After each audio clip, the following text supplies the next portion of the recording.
because we are going to do things to you that have never been done before. We the people tell the government what to do. It doesn't tell us. We the people are the driver. The government is the car. And we decide where it should go and by what route to do. We the people are free. And I hope we have once again reminded people that man is not free unless government is limited.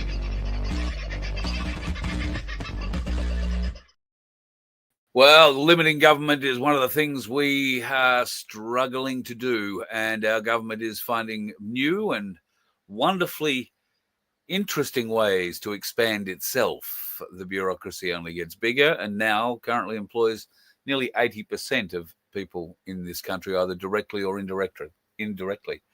It's bloody frightening, and it's showing no signs of changing until we, the people, can get up and do something about that, folks. Good evening. I hope you are one of those folks who can get up and do something, and your day has been a good one. Tonight, we're going to have a wonderful chat with a fellow who's making some big waves around Australia at the moment. He's always been at the forefront of farmers' views and farmers' news, so to speak. But in the last couple of weeks, he stepped things up a very big notch, and we'll have a chat with Wade Northhausen very shortly from Billboard Battalion about what's coming up. And you, if you are feeling of a mind to travel, could be involved this weekend if you would like to come to Canberra. Sunday, 12 o'clock, that's the time we're looking for. If you can get there, we would love to see you. We will talk more about how, where, and why in the not-too-distant future. A little later on, we will talk about some other things that are going on, particularly in Brazil at the moment with the Climate Criers Conference. Thank God we're not getting the $2 billion climate conference in Adelaide. Labor obviously saw they were going to get strung from a light pole if they did that. So thankfully, that idiocy has fallen over. But what's going on in Brazil is absolutely frightening. And one day, I'm sure, could just as easily happen here. Unless we run into or we wind up developing a lot more people in the country like Wade Northhausen from Billboard Battalion. Now, Wade owns a property in northeastern Queensland, northeastern Victoria, and has been working the land all his life. And now he's got a bus, he's on the road, and he's trying to help all farmers everywhere and doing a bloody great job, can I say. Wade, good evening. Thank you for joining us again. It's a busy schedule tonight. No, thanks for squeezing me in. No, you're more than welcome, Carl. Time, mate, and thanks very much to you for all the work that you do and the effort that you put in to fight for Australia too, mate. You're amazing. Well, you've been pulling at my heartstrings the last couple of days, mate. You've been in sort of areas around my old stomping ground. I don't know if you know, but the first 10 or so years of my life, I grew up in Rapanyup. So, you know, the other side of Manu from you. But there's been a bit going on in that whole region over the last few days, and farmers are not only just being vocal with signage along the side of their roads, amongst other things, they are now actively pushing back against the power companies and others who are trying to gain access to their properties. And you've been out basically for the last 3 or 4 days with these folks, mate. How's it been? So yeah, we've been around the Mallee and the Wimmera a bit recently, and there's people now who are really protesting pretty hard against transmission company Victoria, who are trying to stop the starting of the process to do the surveying and such like for the transmission lines that they want to put in. The government wants to put in these new massive, enormous, great big transmission lines, in many cases straight through the middle of people's properties for the renewable energy hoax, the fraud that it is. And so people are saying to transmission company Victoria, access is denied, you know. So we're seeing groups of farmers now turning up to support each other, and they're blocking gateways, and they're saying to TCV, access is denied. You are not wanted here. Clear off, go away.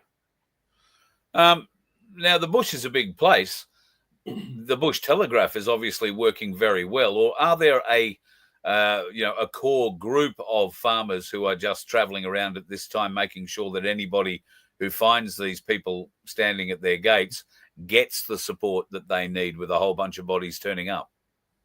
Yeah, it's the second one. Look, there's different groups who have now got their I'll just say phone tree organised, in a modern day version of that. And if something is going to happen, it spreads like wildfire to all the neighbours and friends in that area. Put together rosters and things like these people are very well organised, and I must say that we're coming into the harvest period now, and this is putting enormous stress on farmers because they're trying to get crop stripped. They're trying to get grain in the bin, and these transmission company Victoria are actually doing multiple hits a day. So, that's straining resources. But these people are farmers, mate. They're used to battling bushfires and floods and adversity isn't new. Natural disasters. And I mean, these are unnatural disasters. These are man-made. These are government-made disasters in what I classify, and have done for many, many years, as the government's war on farmers. Silver Fox, one of the people watching, says, "You are officially a rabble-rouser, Wade. Jacinta must hate your guts. Well done, that man." Is that how you feel? So I'm just a very quiet, reserved, shy kind of bloke. You know that, Carl. I do know that, mate. Yep. But when you rattle up the blokes from the bush and the women as well, by gee, they're warriors. Yes. People take great offence at government trying to kill them, trying to send them broke, trying to wipe them out, trying to dispossess them from their land. And in some cases have been there 5 or 6 generations. So I must say that years ago, we were fighting against the North-South pipeline here in Victoria. People won't know what that is, but it's a big pipeline that the government wanted to put through from the Goulburn River at Yea and take irrigators' water to Melbourne. So we stacked on a turn about that. And I got a call from one of the politicians there one day. He said, "You've officially upset the Labor Party because they're now saying on the floor of Parliament in debates in Victoria that the Labor Party thinks that you're working for the Liberals and are an agent to try and wipe out the Labor Party." Such was the impact that my tactics were having on John Brumby's Labor government at the minute, the scumbags. So if Jacinta Allen doesn't like me, good, because you are a piece of crap. You should be in jail for all sorts of things. You and that other piece of filth before you, Daniel Andrews. You are an Australia hater. And Jacinta Allen, you hate Australian farmers, and you are working for foreign terrorist organisations who are trying to kill Australians and wipe out our country. So you know where you can go, and you know what you can do when you get there. Ian asks, don't these flogs in government realise that they have to eat too? That, the farmers are obviously the ones producing the food here. I think that they understand that, but they're not working to an agenda that is prolonging human existence in general. And, the more pinches they can put into the food chain, the better. And we're seeing it in so many different areas. I was reading another thing today about another particular restriction put on certain foods and whatnot in a country. So they're coming fairly solidly. So what we want to do is obviously help as much as we can there. If you're in Victoria, is there a way that civilians, but townies who support the farmers in their local area, is there a way that they can be made aware of, these interlopers turning up at the farm gate wanting to come on and, measure out and do whatever they want to do, so that we can get more people stacked up against them? Surely they're going to have to eventually realise that this isn't going to stop. Farmers are resilient people. They can go years with no rain, no nothing, and they'll still be on that land. So this isn't going to stop them. No, and look, to Ian's point, to be very, very straight shooting here, Carl, the government don't want farmers. They don't want food. They want the people to have to go cap in hand and head into the city areas where the government will give you absolute filth that's built in a laboratory, so that you all have to be under such enormous control of them, where you will have end up with so many injections and so many things that they give you under the disguise of looking after your health that people die. This is how serious this is.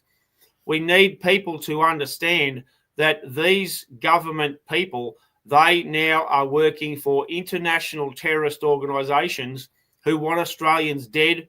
They want our country destroyed. And as we found out right from back from Stalin, if the government starves people out by destroying farmers, that's one way to take control. So this is deadly serious. And not only the farmers here are in a fight for their very life, Carl, the actual Australian people are in a fight for their life. And look, It's very, very good to hear people saying, what can we do to help? Because these TCV, they move so quickly. It takes a bit to get things organised.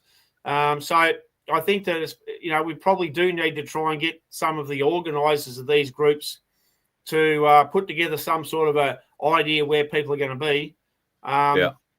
So, and now Paul's saying they'll bring food from China. So I think he means China, but no, they won't. Yeah. Because they'll never get it unloaded, I don't think. If that would have happened, I would hope that the Australian unions would never unload those aircraft that would be bringing it, or boats or whatever. But then again, our unions have been bought. The Chinese have been buying our land quite extensively, and they're ready to push back on it. In fact, they now control one of our main ports in Darwin. And while it is a bone of contention with the US and Australian governments at the moment, the weak Albanese government isn't going to be able to force China to hand back its 99-year lease that it bought. So there's going to be a whole range of tensions, predominantly with China, coming to the fore in the next few years.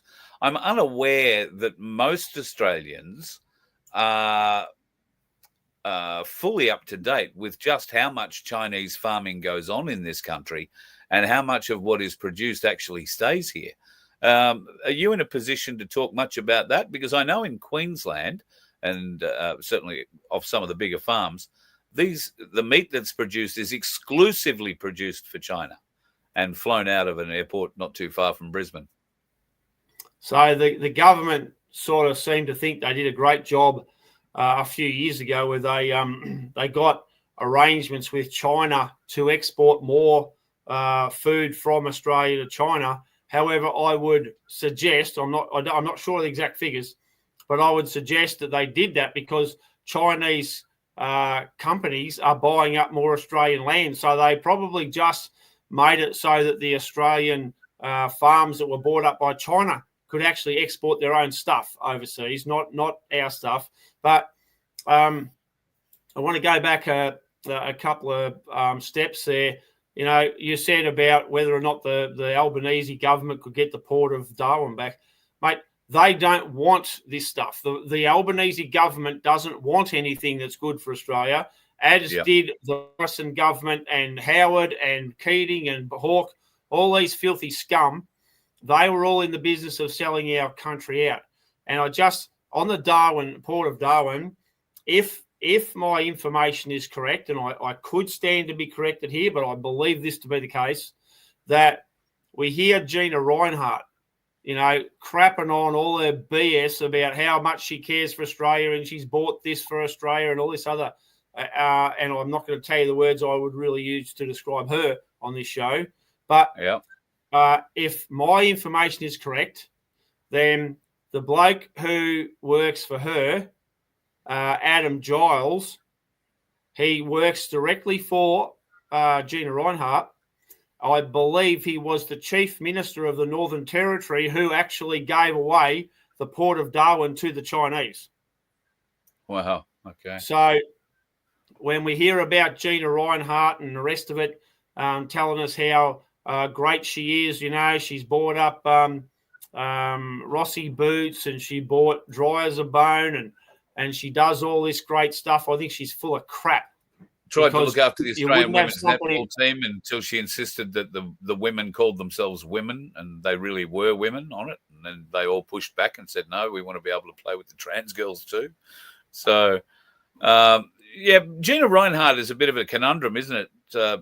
She comes across as being quite the philanthropist, and I'm sure she is, but she's making, billions of dollars. And the latest deal with Donald Trump and Albanese for rare earth minerals is only going to help Gina in the long run because she owns most of those rare earth mines that we have here in Australia. So are you thinking there's a chance she might do a deal and buy the port back from China? No. I don't believe that Gina Rinehart's operating in the best interest of Australia at all. Ian raises a point here about universal base incomes. I don't know that it's quite on what we're talking about, but our mining interests, every person born on this country essentially has a right to a share of the nation. You get one share in your nation, and that share gives you access to the mineral resources and all the good, all the bad, and all the ugly of Australia. So while we get the eastern browns, and we get the redback spiders, and we get the funnel webs, we also get a lot of gold, a lot of uranium, a lot of rare earth minerals, a lot of copper, a lot of tin, a lot of silver, a lot of things that we can pull out of the ground, ore, coal, and yet very little to none of it is shared with the general public.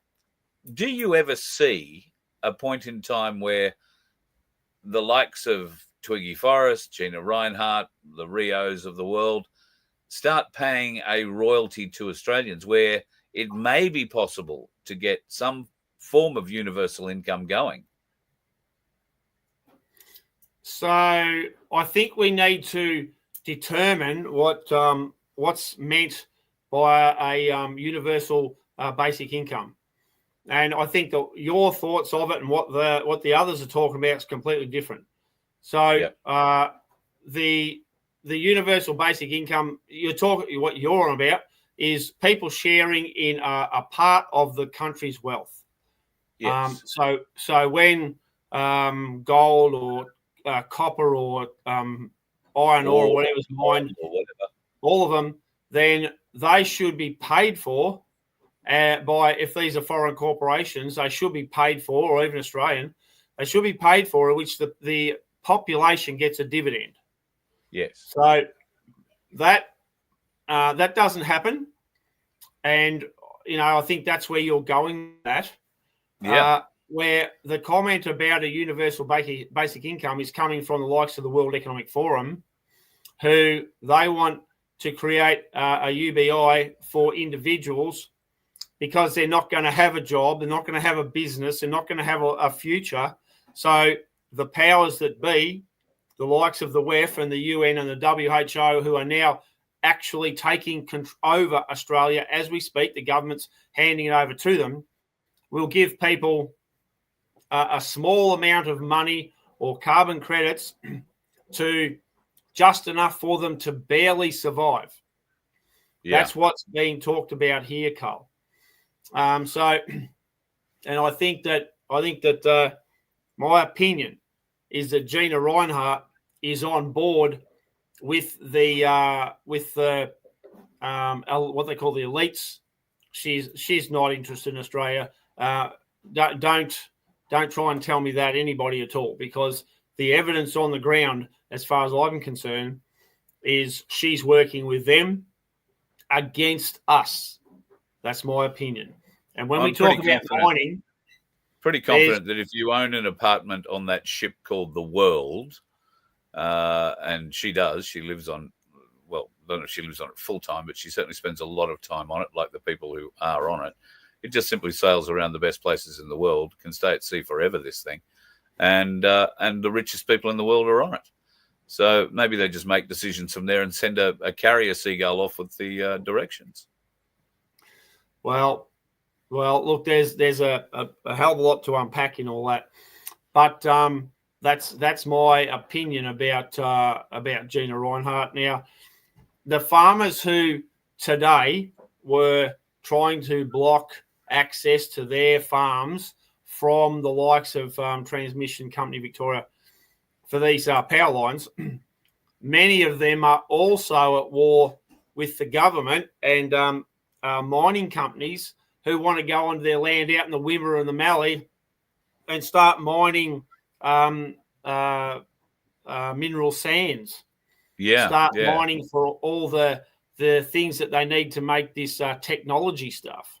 So we've got people now who are at war with these mining companies trying to keep them out as well. So, and I wouldn't be surprised, I mean, I don't know, but I wouldn't be surprised if Rinehart has a big finger in that pie as well.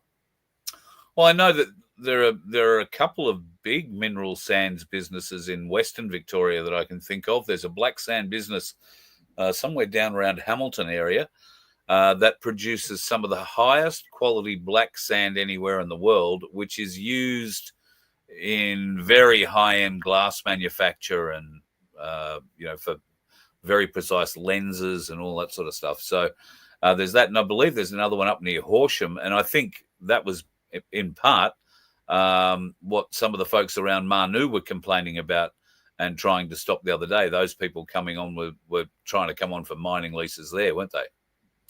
So, like, all that is unfolding here and all throughout the Mallee and the Wimmera. There's signs all over farm fences and gates and God knows what, that, this region is basically under assault. It's under attack. And once again, it's what I call the government's war against farmers. So, and now that's a great segue into something else that we're really putting pressure on, and that's the National Farmers Federation here, Carl. So the National Farmers Federation has its headquarters in Canberra, and as the name suggests, it claims that it represents Australian farmers, when in fact it doesn't.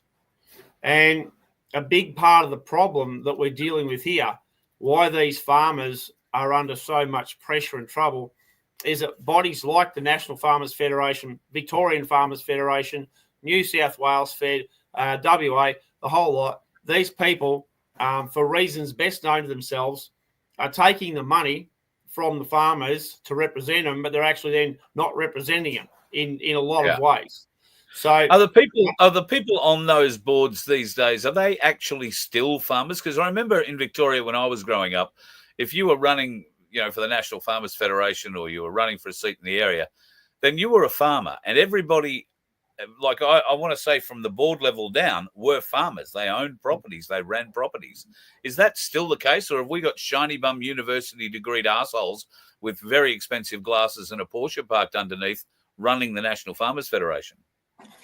Well, I'd say we've got shiny bum, what you said, the words you said, who still are farmers, but they're very, very, very rich farmers. They're not living in the real world, in my opinion. These are my opinions, what I'm talking about tonight. So we've just seen a new president of the National Farmers Federation, and would you believe tomorrow is National Farmers Day? I think it's National Farmers Day. So this National Farmers Federation is absolutely, in my opinion, determined to help the government destroy the farmers. Now, one of the things that I say, if you you probably haven't seen the live that we did this morning from over between basically Bort and Witchyproof. So bloody good footy team, Chickaput Manangatang, Witchyproof, good area that. Well, a few of those footy clubs and netball clubs have had to amalgamate, right? Because they're losing people and so on. A lot of people are leaving the land because it's just so tough for some people, But the point being this: the National Farmers Federation says it supports net zero. Now, here's the thing: the farmers that we were at today, they're fighting back against the transmission lines for this renewable energy crap, right? Yeah. Now, the immediate ex-CEO, and you read into this what you might, the immediate ex-CEO of National Farmers Federation, a bloke called Tony Marr, he left the NFF, Chief Executive Officer, and got a job with the government as, wait for it, the Commissioner for Renewable Infrastructure. Oh, God almighty. So he is now in charge of the entire thing that is attacking these farmers. So I sort of put it to you, you might start to say, well, hang on, the National Farmers Federation now for years and years have been selling out our farmers. They've been flogging this renewable energy crap to death. They've been flogging the whole climate change thing to death. I wonder if there's a reason why. I wonder if there's a reason why they've abandoned the farmers out and they're helping the government and these international corporations to destroy our farmers, at the same time taking money from those farmers to fund the National Farmers Federation through their different state bodies and so on. Yeah, and their trips overseas to go and look at, harvesters or bloody grain bins in other countries that seem to perform just as well as the ones we used to make here in Australia. When I grew up in Rapanyup, there was a company called Ackland's, and the Ackee bar was known around, well, I don't know if it was all the way around Australia, but certainly throughout Victoria, around the Mallee. Obviously, people will have heard of Mallee Roots. The old Ackee bar, I think, was one of the first, plows that would jump a Mallee root or dig the bastard out. Stump jump and plow. That's what it was called, a stump jumper. Stump jumper, yeah. So, they were produced 300 metres from where I grew up in Rapanyup, tiny little town. Mrs. Ackland used to be our babysitter when I was a kid, and Mr. Ackland, great old bloke, I used to remember playing around on the factory floor. It's where I first heard him and learned a bit. Well, I didn't learn, but I got to see welding for the first time, and I was pretty involved in that. Love that idea. So we don't have anything now that we produce here in Australia. Does anybody produce, grain bins or anything anymore? Yeah, look, there are some, of course, but I'll just say something that you've heard of COP29. Yes. Okay, so COP, and for people who don't know, COP29 this year, it's been COP30 in Brazil, but last year COP29, and that's some massive, great big talk fest orgy about climate change and renewable energy and all this other filthy crap. So guess who they sent across to COP29 from Australia? So in the interest of time, I'll just tell you. All right. David Joe Hinckley, who was the president of National Farmers Federation, and drum roll, yes, Tony Marr, who was the CEO of National Farmers Federation. They sent them to COP29 last year to all this talk fest about renewable crap and climate change with all the leaders of the world who sell this stuff. So you wonder why we've got problems. Well, the COP30 that's happening at the moment in Brazil, they cut 13 kilometres of highway through virgin rainforest to make the trip from the airport to the centre where they're holding this COP30 event, to make that trip 15 or 30 minutes shorter than it would have been if people had to have driven around the long way. Instead, for a climate conference, they knock out 13 kilometres worth of rainforest. And then the bastards, when they get there, they don't like where they're staying. There's not enough air conditioning. The food is awful. They don't like it. So the Brazilian government has had to go and hire 2 cruise ships and get them hanging off the end of the nearest port to where this whole thing is happening in Brazil. And that's where 10,000 delegates are staying. And they're just the underthings that help the bosses. All right. Yep. That's just, you know, I'm so glad that Australia and Bowen missed out on getting this bloody thing for Adelaide next year, because the country can't afford it. And I think for the first time ever, the Labor Party might have actually read some of the tea leaves there and seen a wake in their future.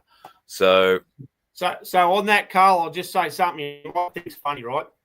I think going back to possibly the year 2020, I think it was 2020, something like that, at the World Economic Forum talk orgy thing they have in Switzerland, there was this old dragon there, and she's some sort of conservationist horror of a thing. And one of her big ticket items was deforestation of in Brazil in the rainforest. Now that's the 5 years ago. Rainforest. Yep. And so now this thing is World Economic Forum. This whole thing is World Economic Forum. This COP 30. So the very people who were saying they are against taking down Amazon rainforest are now going to a thing where they've just bulldozed and blown the hell out of half of the Amazon rainforest. So unbelievable. And apparently they're just shitting and pissing into the local creeks. That's where it's all getting dumped, which will go straight back into the Amazon River and just further add to the pollution in that. Must be such a wonderful boon for Brazil to get this. Oh, mate. So this is the level of, it's not hypocrisy. It's arrogant rudeness to throw this in your face. This is what this is about. This is a psychological thing where these elites go through this while telling mum and dad who haven't got two bob to rub together that they've got to get rid of some old clapped out car, or they've got to turn off the heating at winter time so their kids freeze because of climate change. So I just wanted to say too, this old cracker who was this scientist at the WEF back in 2020, she actually was saying that she wants the world population to be reduced back to 500 million people. The population they had before industrialization. She 5 years ago was saying that we can't have farmers farming because that is producing so much carbon and all the rest of it. So this is why these people are in the business of killing people here, because people with the sociopathic mentality like her are the ones in the room making the decisions. Yeah. And the consequences of those decisions are not going to be anything she has to live, because they will have a whole different path. It's important that we get people to Canberra this weekend, particularly for Sunday, Wade, because a lot of important decisions, as you alluded at the start of all of this, are going to be made, and it's a great opportunity for people to have their feelings heard. Now, you'd like to get a protest together for 12 o'clock on Sunday in front of Parliament House. Is that right? Yep. Look, we've had Fraser's been working on this to give us a hand to get this organised. Very, very short notice. By the time we got clearance and all that sort of stuff to do it. And we're doing this, it's such short notice because I believe that the government, the upper house, is going to try and guillotine through what they call the National Environmental Protection Act this sitting. So this starts the 23rd of November. 23rd of November is when we want to do a protest out in front of Canberra Parliament House there. That's the Sunday, because on the next day, Monday, the parliamentary sitting week starts, and Billboard Battalion will be there for the 4 days, because we've, as best we can, we're going to get to every parliamentary sitting where they've got both houses operating.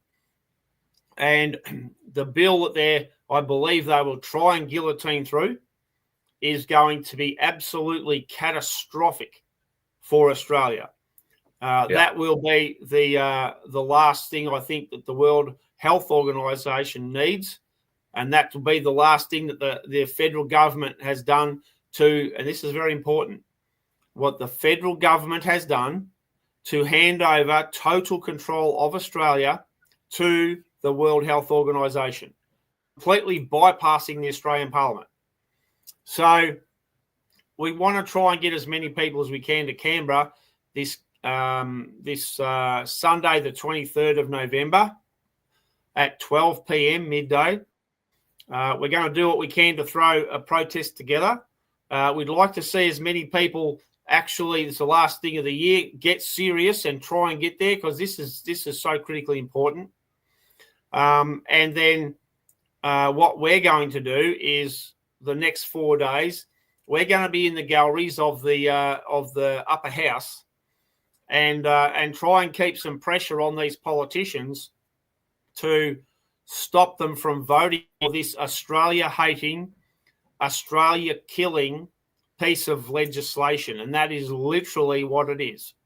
So I think we need to fill those galleries. We need to fill those galleries with people and make sure that the Labor and the Greens, who will be the ones responsible for guillotining this legislation through, know that the people are watching and that they are going against the wishes, not just of a small group gathered in the gallery, but of the nation at large.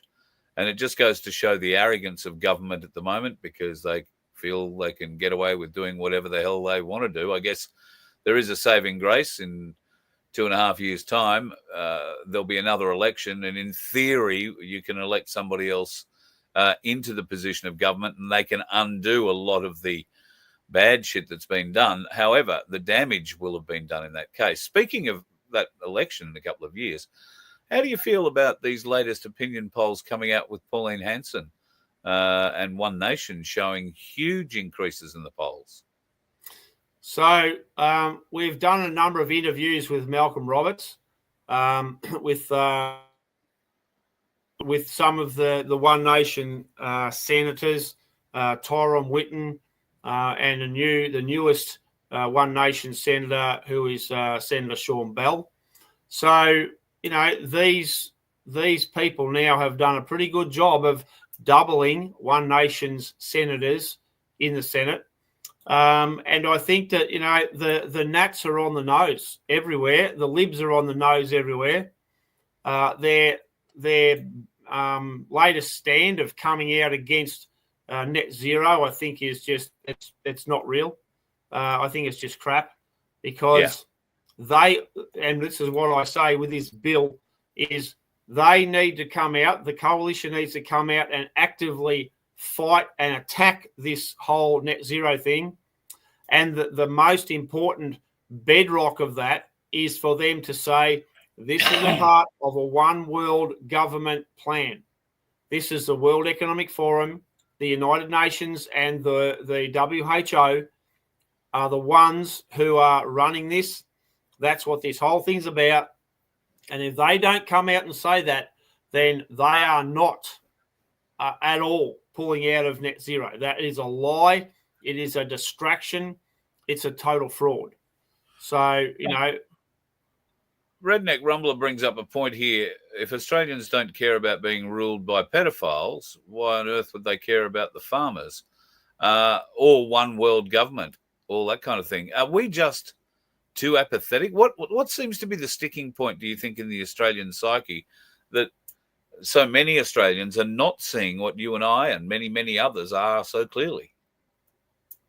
Many Australians have never been under the pump like many of other countries have. They've never been in danger. They've never had their country threatened. They've never starved and gone hungry or homeless. And I mean, I realise there's a small number of people, but I mean the entire country.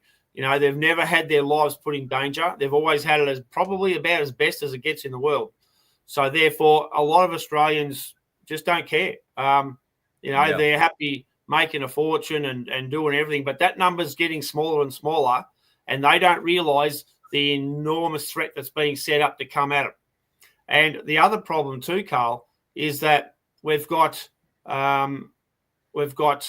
some people who have capacity to educate Australians on the level of danger that's here. And I mean, you and I have discussed this before, that we have quite a number of influencers who they don't want to tell people the truth. They're happy to do whatever they can do and try and make some dollars off milking certain things. They'll go 80%, but they will not tell people what's actually going on. So therefore, those influencers who have a capacity to educate on the dangers and get people motivated to do something about it are equally as guilty, because they don't ring the bell. So therefore, the Australian people, generally speaking, have no signal of danger. You know, is this how a nation is softly taken over? Stu brings up a good point. There's probably a third of this country that wasn't even born here.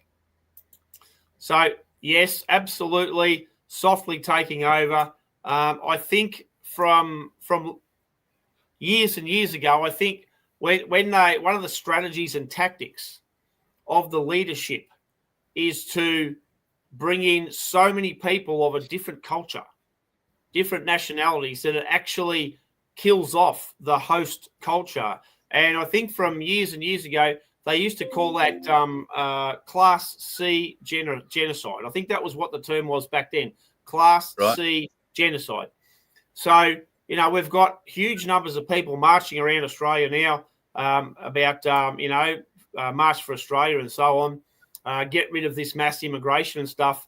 But they're not saying, and this is another problem, they don't use the right language. They're not saying that the mass immigration that is coming in is a part of a specific strategy to wipe out the Australian culture, the Western culture. It is a specific documented military strategy to wipe out the Western culture. Now, you know, we've got lots of people who've got lots of others marching around the countryside with Aussie flags, and well done. As you can see, well, you know, we're there. Yep. However, these people are not utilising the incredible opportunities that they have. They're going soft. They're not telling things that need to be said.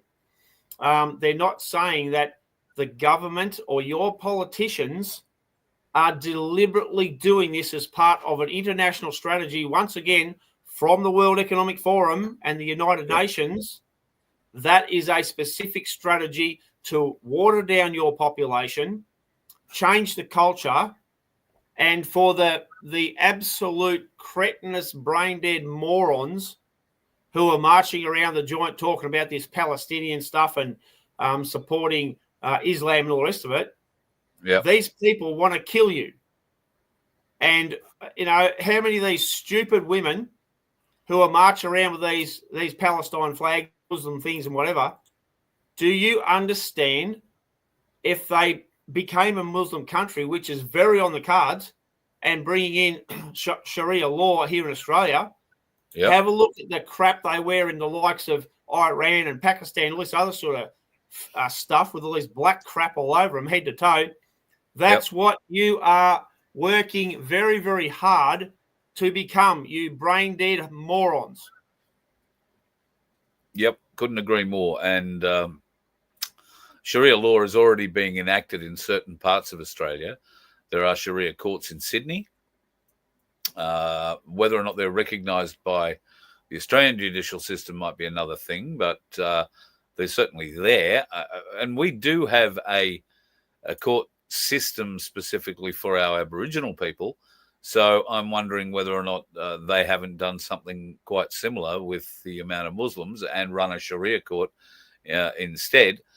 We're not seeing too many women being stoned in the streets of Canberra at the moment, and we're not seeing too many hands chopped off or heads chopped off for that matter. But at the moment, somebody actually said to me the other day that the enemies of Australia are currently regrouping in Australia. That's how he put it. And I don't think he's far from the truth. Well, they're not regrouping, Carl. They're just growing. There's no regrouping. They're growing, and you know, people go, oh, you can't say that's racist. Well, do you want to be dead? Okay, because this is the whole thing. This is about the whole Islam thing. Is either you convert to being Islam or you get killed. I mean, that is black and white. And for all these brain dead half-wits who get around saying, oh, we're transgender for Palestine, or we're gays for Palestine, you idiots. You have not got a brain in your stupid looking head, and you need to have an actual look at what the hell you're talking about, because you would be the first ones to be killed. Thrown off the top of a building. Whatever. The highest building in the town where they find you. Yep. And look, you can look on the internet here in Australia. They're talking about this 16-year-old ban crap, right?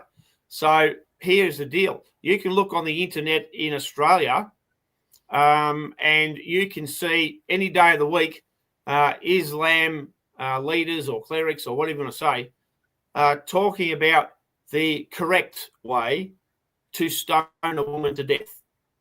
This is deadly serious, not making this stuff up. You can see Islam every day of the week putting stuff on YouTube and Facebook about how they have to kill people who won't swap to Islam, how they intend to overtake the country, how they intend to kill America. This is the real deal. And where's this this trog, this Karen? Where's she in terms of so-called safety? You've got this stuff on the internet you can get in Australia anywhere, and you're talking about they have to have a 16-year-old ban to protect kids. So this just tells you that our governments want this violence in this country. The Australian Federal Police have set up the so-called task force to stamp out people who create social social not cohesion. Disharmony. Yes. Disharmony, right? At the very same time, as you got these Muslim people are saying, this is how you stone a woman to death. You have to kill not pedophiles, you have to kill homosexuals. You've got to take over the Western countries. That's their mission. So the Australian Federal Police leadership, exactly the same as the Australian government, they want this violence in Australia. They are actively wanting it, and exactly the same as England, they want to attack and arrest and jail anyone who says, we don't want this violence here. We don't want our culture destroyed. We don't want our people murdered. So that's where it's at, and people just need to come up to speed with that, because that's all there is to it. Those are the facts. I couldn't agree more with you. Do you feel that the vast majority of the Australian public will come around at some stage? And is that a process that we're talking like in the next couple of years? We've seen so much change just in the last 2 years. Could we see enough change in the next 2 years before the next election to make a significant difference? So that's if there's a next election.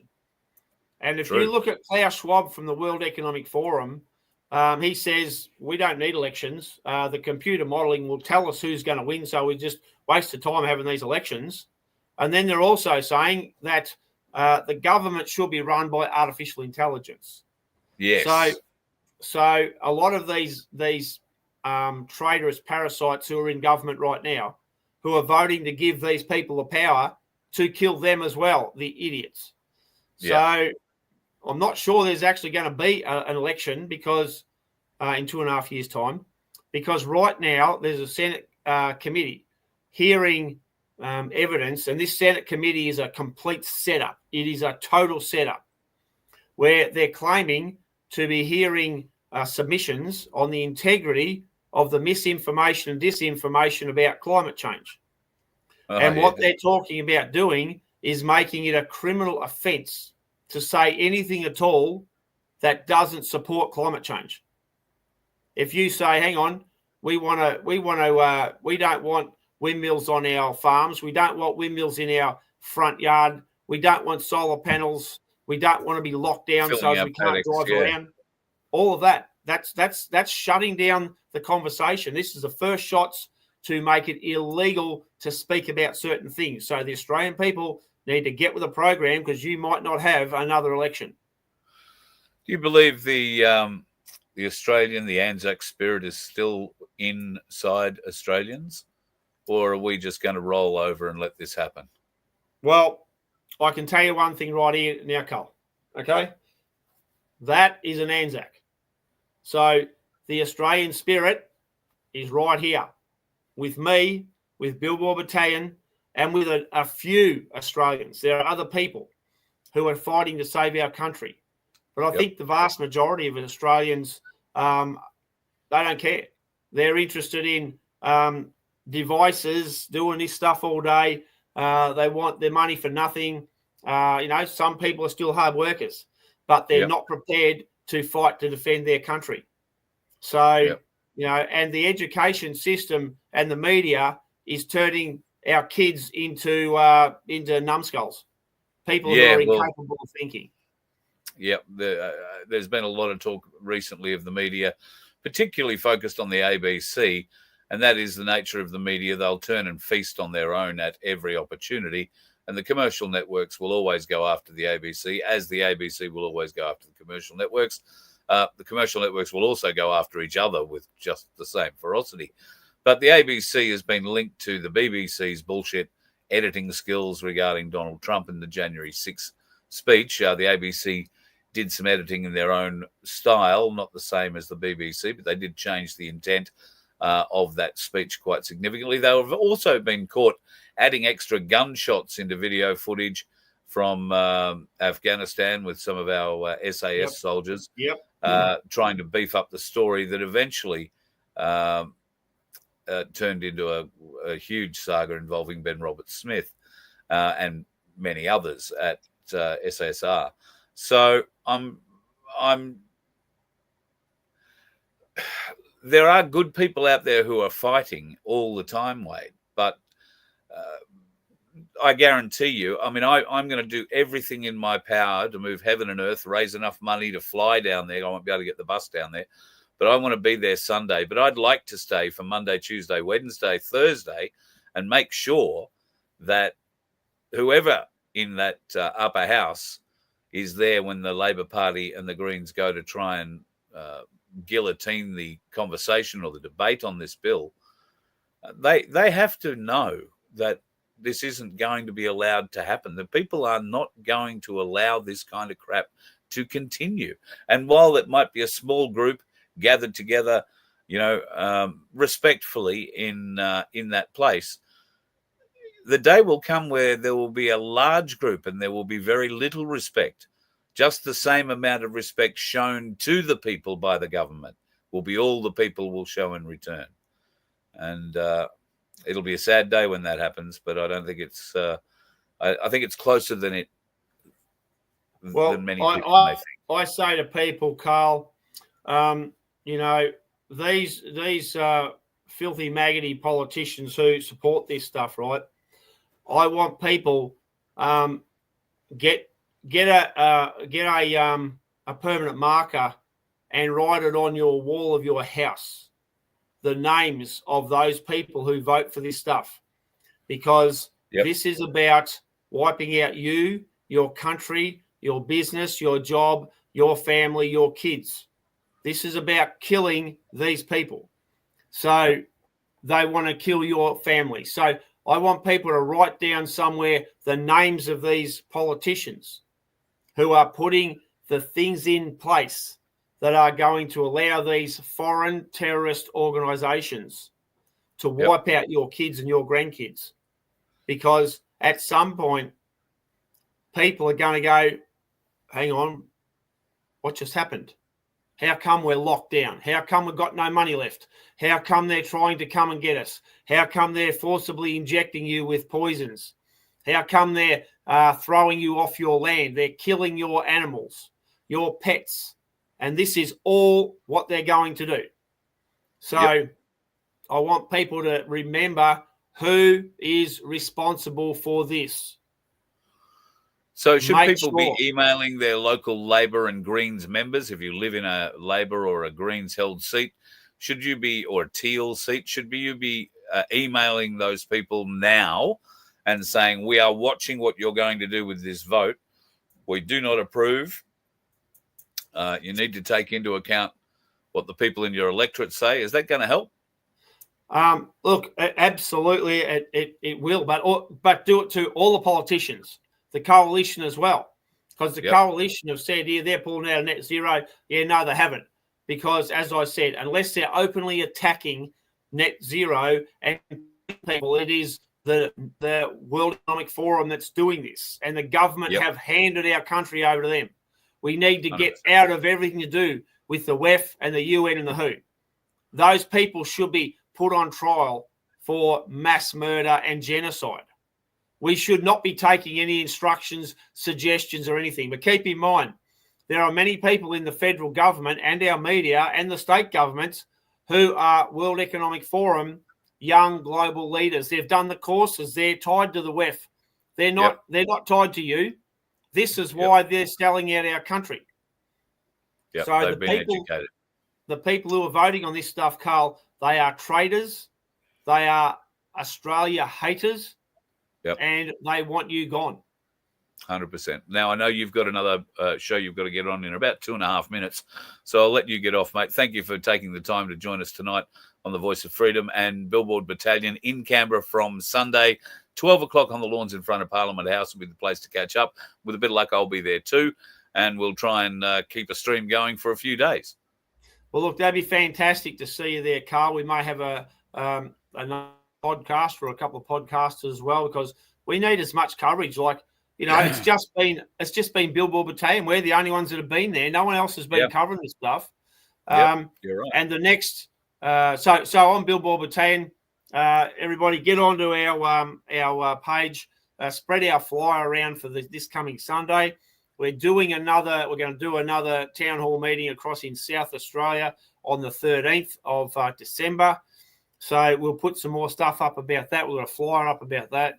It's all happening. We're going as hard as we possibly can. We're covering a hell of a lot of territory and doing a hell of a lot of things. So, anybody who can help and turn up Sunday, that'd be fantastic. Or if you want to turn up in Parliament, be in the House of Reps in the gallery there. The House of the Senate. Yeah, because that's where this is going to be.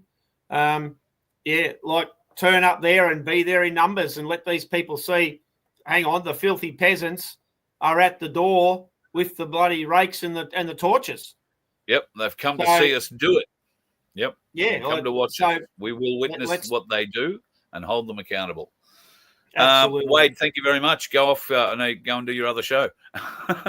All right. Thanks so much, Carl. I appreciate it, mate. Thank you. No worries at all, mate. No worries at all. Say hi to Belinda for me. Will do, mate. We'll catch up with you later. See you, buddy. Wade Northhausen from Billboard Battalion. You can go to Billboard Battalion's Facebook page. It's probably the easiest, and be able to download the flyer from there. And if you can make it to Canberra, if you would like to go and you're in Brisbane or Southeast Queensland, or you'd be heading through this way, email me, carl@vofhq.com. My theory would be I wouldn't be taking the bus. I'd just drive down in a car, and I would probably be leaving very early Saturday morning, if not Friday. Sandy Kay is probably still not awake, but boy, we could have a bit of a stopover at her place on the way down. Sorry, Sandy, didn't mean to throw that on you. But if you are interested in going down, then you can come with us. We would love that. So email me, carl@vofhq.com. I might have somebody in my car coming with me. If not, there'll probably be a spare seat if somebody wants to come down. It's only a very little car, little Suzuki. We will drive into every bump and drive across the bottom of it and drive up out the end of every bump. And we'll do that at a fairly rapid rate. So you can imagine just what sort of a ride it'll be. But we would love to have you there. That's Sunday. So if you want to drive down in a bit of a convoy kind of thing, liaise with me, carl@vofhq.com. Thank you, Deb Shippard, for your super sticker, and Stu for yours, and Sandy for yours. Thank you so much. I haven't seen super stickers in such a long time. So it is a way, and it does work, and it does come to us eventually.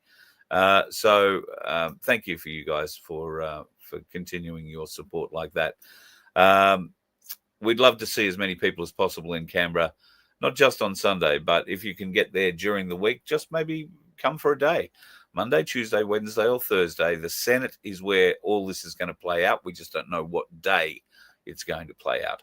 But the government needs to be made well aware that the people do not support the decisions the government is supposedly making on behalf of the people. I know it gets a little roundabout, doesn't it? A couple of quick things before I go. This is going to be beautiful. The Senate, the US Congress has called forth our e-safety bitch to explain herself. Now, it's not just a letter to come forth and explain what the hell you think you're doing because your censorship laws are going to impose on Americans freedom of speech laws. It goes a bit deeper than that. The US Congress and Jim Jordan, the leader of the House Judiciary Committee, have done a lot of research on who she is, who she hangs out with, where she goes and gives speeches, and what she says at those speeches. And this woman is quite clearly a globalist, which they do not align with in any way, and certainly someone, a global censorist who wants to make sure that people do not have free speech in any way, shape or form, and that they will be punished for speaking out of turn. Well, she may have spoken out of turn because she needs to appear sometime in the next 2 weeks. I realize this news is a day old, but she is voluntarily been offered the chance to appear in front of the committee in Washington. If she refuses that, then she will be compelled, but she may not be compelled before Christmas. So that might happen in January sometime if she chooses not to go quietly, so to speak. I think it would be a very dangerous position for her to be in America, in the Congress, in front of this judiciary board or committee, answering some of these questions, because she could well get arrested on the spot and be sent off, well, to all the usual, one of the usual places that we hear about. Just saying. Epstein files have been signed, sealed, and kind of delivered. There are over 50,000 files that have been released so far.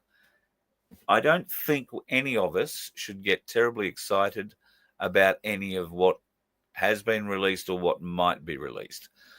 The DOJ came out over the last few days when it became quite clear, so it was probably toward the end of last week, when it became quite clear that both houses of the Congress were going to vote in favor of releasing all the Epstein files. The DOJ got very clever and opened an investigation.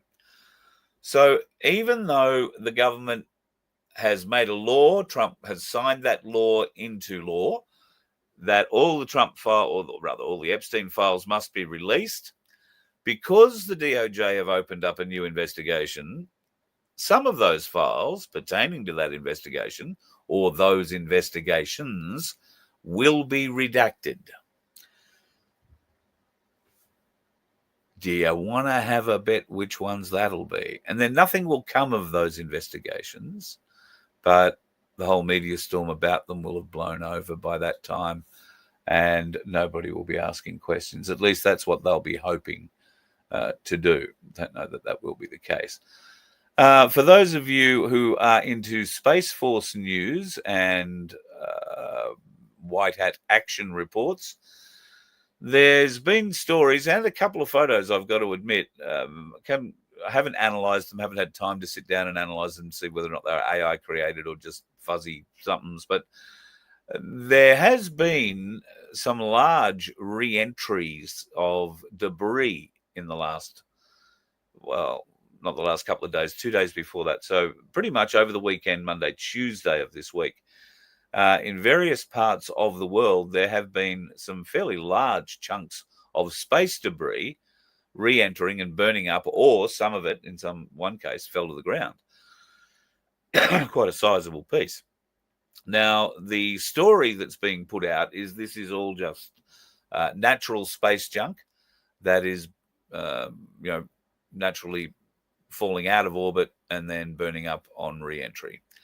The White Hat story is that there were 4 satellites positioned around the world for an imminent beginning to Project Bluebeam.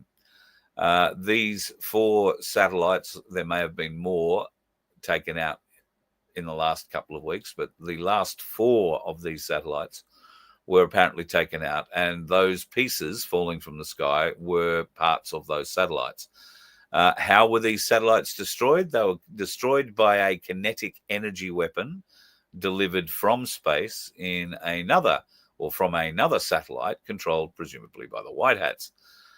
So a few things here. First of all, you have to believe there is space to know that there are satellites floating around in them and having space wars and fighting around. If you don't believe there's space, then all of those wars are happening under the dome and everything has a balloon attached to it.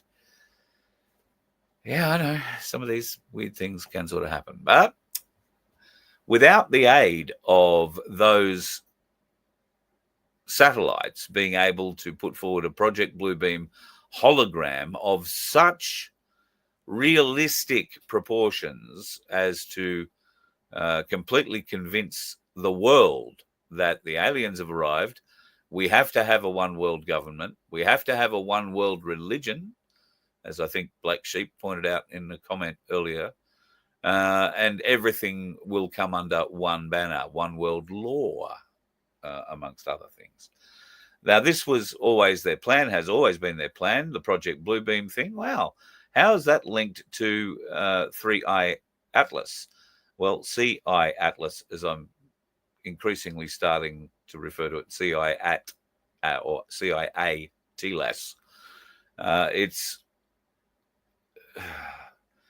some of the stories coming out about it now are just starting to get a little incredulous. Apparently now it's much bigger than we first imagined. We've been watching the thing now for how long? A couple of months. They've got some pretty good images of it now. Not that they're sharing those images terribly much. Certainly not a space agency is sharing anything. There is one group who's sharing a few interesting ones, and this is one of the interesting pictures they are sharing of it. Now, I know it looks like a big smudge in the middle of the picture with a few other smaller smudges floating around it. But if you take for granted that that big smudge in the middle is 3i Atlas and the sun is coming from left to right, there is an arrow you might be able to see about halfway up that image. So that's the direction of the sun.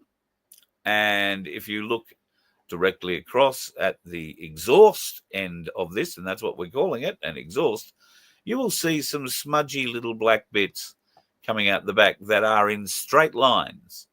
Now, it's being surmised that this is jet blast that is coming out, propelling this 3i Atlas at whatever its current speed is. Look, anything's possible. It's certainly not comet tail. They've ruled all that out.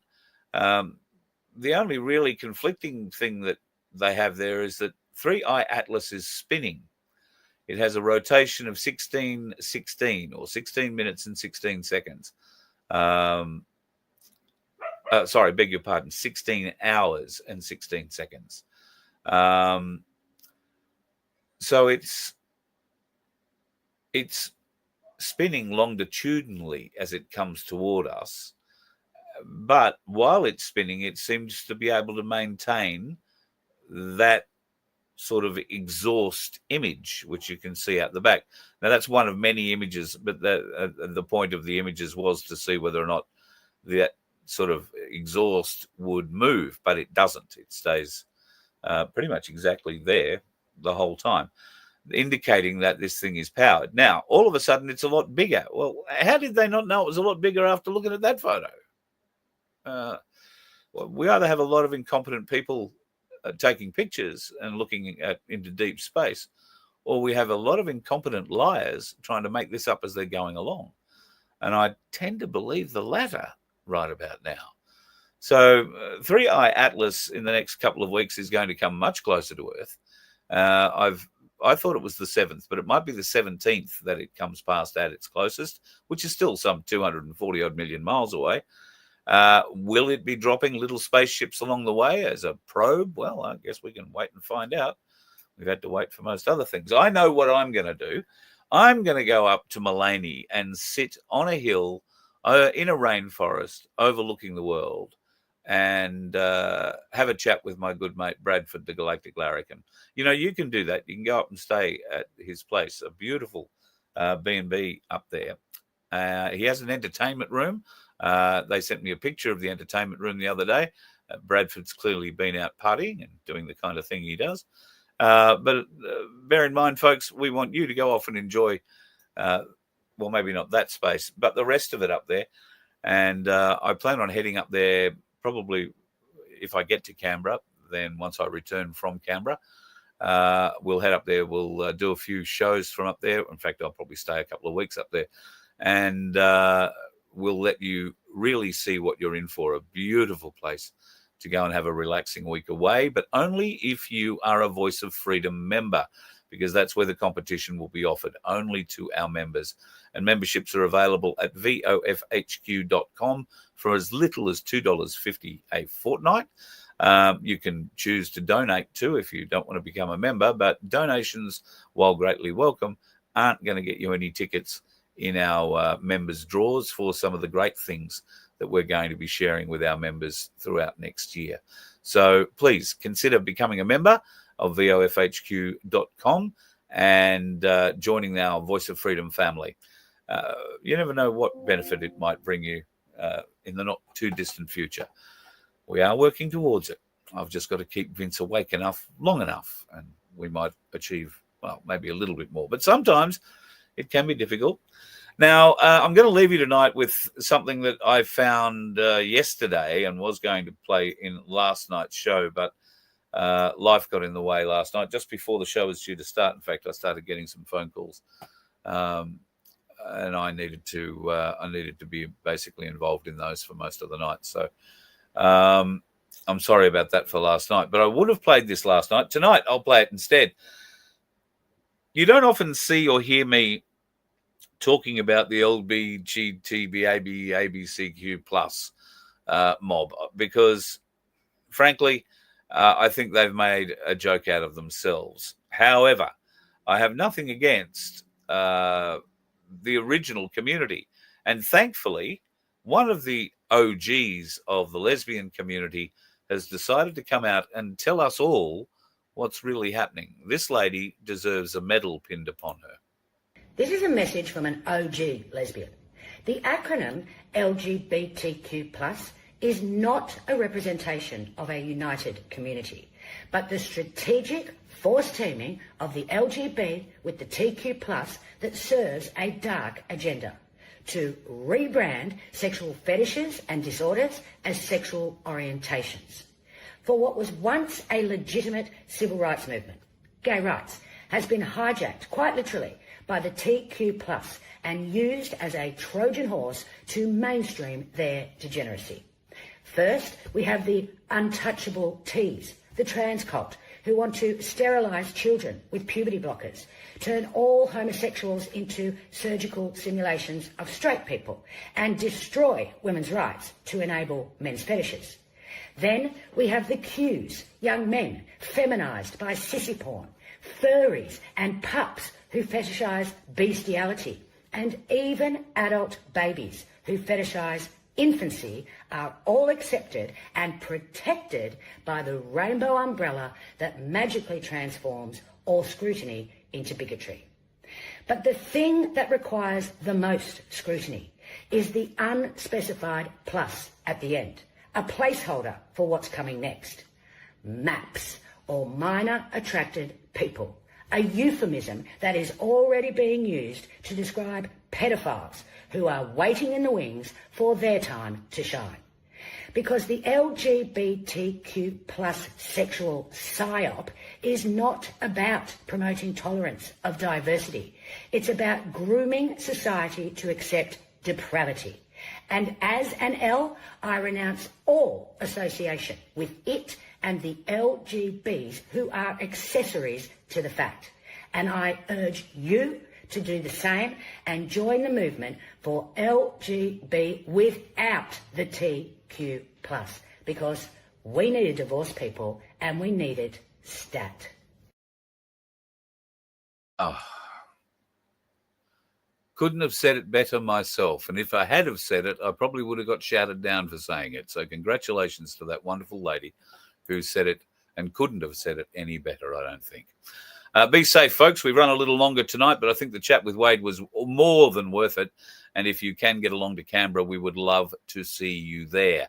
I will be heading down, like I say, either very early Saturday morning, where we'll stop on the road somewhere and crash at some point. Not crash, but sleep, to be in Canberra by 12 o'clock on Sunday, and then head back some stage, probably not Sunday afternoon, but Monday maybe. Or if you can stay a few extra days, then please do. Maybe we can set up Epic and have a little, I'll bring a tent. I've only got a little tent. I've got a big swag, though. I can bring a swag, and maybe that's what we do. We hang out and congregate at Epic and turn up every day that Parliament sits next week in Canberra and try to keep the bastards honest. It's almost like trying to keep the dickheads off the road, really. You let one ant stand up to us, then they all might stand up. Those puny little ants outnumber us 100 to 1. And if they ever figure that out, there goes our way of life. It's not about food. It's about keeping those ants in line. That's why we're going back. Does anybody else want to stay? Let's rock!